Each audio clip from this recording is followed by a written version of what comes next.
ಎಲ್ರಿಗೂ ನಮಸ್ಕಾರ.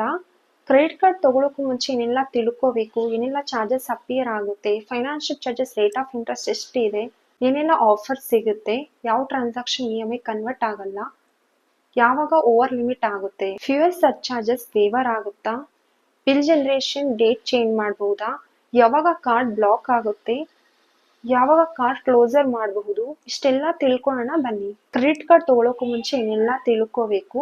Annual charges ಇರುತ್ತೆ ಅಥವಾ ಲೈಫ್ ಟೈಮ್ ಫ್ರೀ ಕಾರ್ಡ್ ಕೂಡ ಇರುತ್ತೆ. ಅದು ಬ್ಯಾಂಕ್ ಆಫರ್ಸ್ ಯಾವ ರೀತಿ ಕೊಡ್ತಾರೆ ಅದ್ರ ಮೇಲೆ ಡಿಪೆಂಡ್ ಆಗಿರುತ್ತೆ. ಇಲ್ಲಾಂದ್ರೆ ಫಸ್ಟ್ 2 years ನಿಮ್ಗೆ ಆನ್ಯುವಲ್ ಚಾರ್ಜಸ್ ಇರಲ್ಲ, 3rd year ಇಂದ ನಿಮ್ಗೆ ಆನ್ಯುವಲ್ ಚಾರ್ಜಸ್ ಶುರು ಆಗುತ್ತೆ. ಸೊ ನೀವು ಕಾರ್ಡ್ ತಗೊಳ್ಳೋಕ್ಕೂ ಮುಂಚೆ ಆನ್ಯುವಲ್ ಚಾರ್ಜಸ್ ಇದೆಯಾ ಅಂತ ಅಂದ್ಬಿಟ್ಟು ಕನ್ಫರ್ಮ್ ಮಾಡ್ಕೊಳ್ಳಿ. ಯಾಕಂದ್ರೆ ಸೇಲ್ಸ್ ಪರ್ಸನ್ ಅವ್ರ ಟಾರ್ಗೆಟ್ ಕಾರ್ಡ್ ನ ಸೇಲ್ಸ್ ಮಾಡ್ಬೇಕನ್ನೋ ಉದ್ದೇಶದಿಂದ ಅವ್ರು ಹೇಳ್ತಾರೆ ಲೈಫ್ ಟೈಮ್ ಫ್ರೀ ಕಾರ್ಡ್ ಇರುತ್ತೆ ಅಂತ. ನಿಮ್ಗೆ ಫಸ್ಟ್ 1 year ಬಂದಿರಲ್ಲ, ಸೆಕೆಂಡ್ ಇಯರ್ ಬರಲ್ಲ, 3rd year ಇಂದ ನಿಮ್ಗೆ ಆನ್ಯುವಲ್ ಚಾರ್ಜಸ್ ಅಪಿಯರ್ ಆಗುತ್ತೆ. ಸೊ ಕಾರ್ಡ್ ತಗೊಂಡಾದ್ಮೇಲೂ ಕೂಡ ನಿಮಗೆ ಬ್ಯಾಂಕಿಗೆ ಕಾಲ್ ಮಾಡಿ ಚೆಕ್ ಮಾಡ್ಬೋದು ಲೈಫ್ ಟೈಮ್ ಫ್ರೀ ಕಾರ್ಡ್ ಅಥವಾ ಆನ್ಯುವಲ್ ಚಾರ್ಜಸ್ ಏನಾದ್ರು ಇದೆಯಾ ಅಂತ. Card limit, bill generation date, payment due date. Bill generated ಆದ್ಮೇಲೆ ನಿಮಗೆ ಅಲ್ಲಿಂದ 20 days ಟೈಮ್ ಇರುತ್ತೆ ಪೇಮೆಂಟ್ ಡ್ಯೂ ಡೇಟ್ಗೆ. ಏನೆಲ್ಲ ಚಾರ್ಜಸ್ ಅಪಿಯರ್ ಆಗುತ್ತೆ, late payment charges, cash advance fees, over limit charges. ಇದಲ್ದಿರೇ ಅದ್ರ ಮೇಲೆ 18% GST ಇರುತ್ತೆ, ಮತ್ತೆ ಫೈನಾನ್ಷಿಯಲ್ ಚಾರ್ಜಸ್ ಇರುತ್ತೆ. ಫೈನಾನ್ಷಿಯಲ್ ಚಾರ್ಜಸ್ ಇಂಡಿಯಾದಲ್ಲಿ 2.5% 3.5% ಪರ್ ಮಂತ್ ಇದೆ. ಇದು ಎವ್ರಿ ಡೇ ಕ್ಯಾಲ್ಕುಲೇಟ್ ಆಗುತ್ತೆ.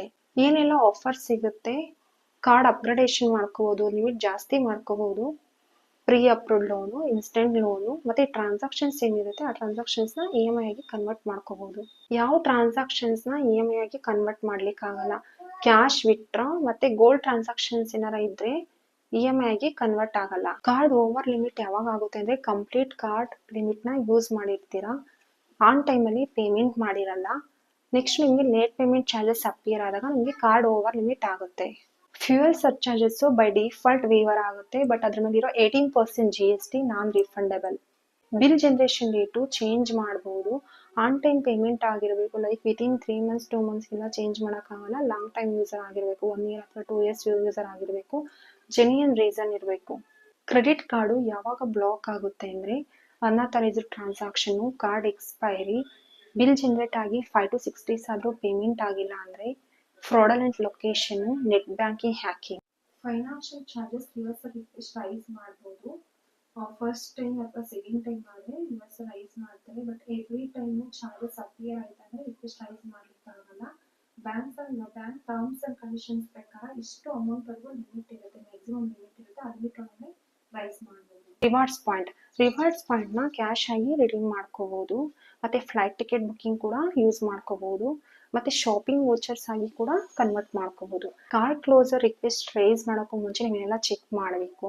ಕಾರ್ಡ್ ಕ್ಲೋಸರ್ ರಿಕ್ವೆಸ್ಟ್ ರೈಸ್ ಮಾಡೋಕ್ಕೂ ಮುಂಚೆ ಆ ಮಂತ್ ಏನಾದ್ರು ಲೇಟ್ ಪೇಮೆಂಟ್ ಚಾರ್ಜಸ್ ಅಂತ ಏನಾರು ಅಪಿಯರ್ ಆಗಿದ್ರೆ ಅದ್ರ ಮೇಲೆ 18% GST ನೆಕ್ಸ್ಟ್ ಮಂತ್ ಅಪಿಯರ್ ಆಗುತ್ತೆ. ನೀವು ಒಂದ್ ವೇಳೆ ರಿಕ್ವೆಸ್ಟ್ ರೈಸ್ ಮಾಡಿದ್ರು ಕೂಡ ಕಾರ್ಡ್ ಕ್ಲೋಸ್ ಆಗಲ್ಲ, ಯಾಕಂದ್ರೆ ರಿಮೈನಿಂಗ್ ಬ್ಯಾಲೆನ್ಸ್ 18% GST ಪೇ ಮಾಡೋದು ಬ್ಯಾಲೆನ್ಸ್ ಹಾಗೆ ಇರುತ್ತೆ. ಸೊ ಹಂಗಾಗಿ ನೀವೇನಾದ್ರೂ ಕಾರ್ಡ್ ಕ್ಲೋಸರ್ ರಿಕ್ವೆಸ್ಟ್ ರೈಸ್ ಮಾಡ್ಬೇಕಾದ್ರೆ ಎಷ್ಟು ಬ್ಯಾಲೆನ್ಸ್ ಇದೆ, ಏನಾರ ಚಾರ್ಜಸ್ ಇದೆಯಾ ಅಂತ ಅಂದ್ಬಿಟ್ಟು ಚೆಕ್ ಮಾಡ್ಕೊಂಡು ರಿಕ್ವೆಸ್ಟ್ ನ ರೈಸ್ ಮಾಡಿ. ಒಂದ್ ವೇಳೆ ಏನಾದ್ರು ಒಂದೇ ಲೇಟ್ ಪೇಮೆಂಟ್ ಚಾರ್ಜಸ್ ಇತ್ತು ಅಥವಾ ಫೈನಾನ್ಷಿಯಲ್ ಚಾರ್ಜಸ್ ಇತ್ತು ಅಂದ್ರೆ ಅದ್ರ ಮೇಲೆ 18% GST ಆಗುತ್ತೆ, ಮತ್ತೆ ನೆಕ್ಸ್ಟ್ ಮಂತ್ ಕೂಡ ಫೈನಾನ್ಷಿಯಲ್ ಚಾರ್ಜಸ್ ಕೂಡ ಜನರೇಟ್ ಆಗುತ್ತೆ. ಸೊ ಕಂಪ್ಲೀಟ್ಲಿ ಜನರೇಟ್ ಆದ್ಮೇಲೆ, ಕಂಪ್ಲೀಟ್ ಬಿಲ್ ನ ಕ್ಲಿಯರ್ ಆದ್ಮೇಲೆ ಕಾರ್ಡ್ ಕ್ಲೋಸರ್ ರಿಕ್ವೆಸ್ಟ್ ನ ರೈಸ್ ಮಾಡಿ. ಒಂದ್ ವೇಳೆ ನೀವು ಕಾರ್ಡ್ ಕ್ಲೋಸರ್ ರಿಕ್ವೆಸ್ಟ್ ರೈಸ್ ಮಾಡಿದೀವಿ, ಆ ಮಂತ್ ಬಿಲ್ಲು ಕಂಪ್ಲೀಟ್ಲಿ ನಾವು ಕ್ಲಿಯರ್ ಮಾಡಿದೀವಿ, ರೈಸ್ ಆಗಿದೆ ಅಂತ ಹಾಗೆ ಬಿಟ್ರೆ ಕಾರ್ಡ್ ಕ್ಲೋಸ್ ಆಗಿರಲ್ಲ. ರಿಮೈನಿಂಗ್ ಬ್ಯಾಲೆನ್ಸ್ ಏನಿರುತ್ತೆ ಮತ್ತೆ ಆ ಚಾರ್ಜಸ್ಗೆಲ್ಲ ಮತ್ತೆ ಫೈನಾನ್ಷಿಯಲ್ ಚಾರ್ಜಸ್, ಮತ್ತೆ GST, ಲೇಟ್ ಪೇಮೆಂಟ್ ಚಾರ್ಜಸ್ ಇಷ್ಟೆಲ್ಲ ಅಪಿಯರ್ ಆಗ್ತಾ ಬರ್ತಿರುತ್ತೆ. Thanks for watching. ಹೋಪ್ ಈ ವಿಡಿಯೋ ಯೂಸ್ಫುಲ್ ಅಂತ ಅನ್ಕೊಂತೀನಿ.